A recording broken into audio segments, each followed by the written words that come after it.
Market na ba talaga? Ang balita namin meron, pero hindi pa namin nakita yung buong archive niya. Pero ang balita namin meron, pero hindi po confirmed. Pero dito, nakuha ko yung complaint ng alas 10 ng umaga. By 1 p.m. yata, or something yan. In 3 hours, nahuli kagad siya ni General Torre ng CIDG. At nahuli siya sa Conrad Hotel. Doon nakatira sa napakamahal na hotel. Kung saan magkano siguro mga 20,000 na night ang bayad niya. So lahat yan, paano mo babayaran yan? Diba? Kung di mo pinagkakitaan, kahilihan ng Pilipino. Ayun ang pinakamasakit yan.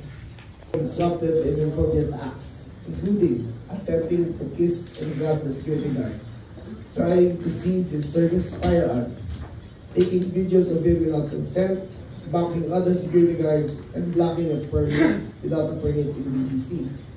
Maliban pa doon, yun siya harassment ng mga, kasi nakita niyo yung mga babae.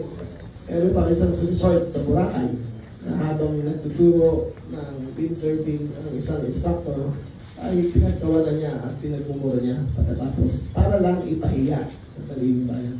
Ayun ang ilan sa 5 na mga charges na ipapay natin sa kanila. Okay. But doon po sa video niya, hindi lang siya yung nandun, yung mga kasama ko siya. I think the cameraman is a Filipino. Nahanapin pa namin yun. Yeah, what was the... At the expense of others, at the expense of Filipinos, at the expense of everyone's dignity, ay pinagkakitaan na. Ay, dapat pang nagulan ka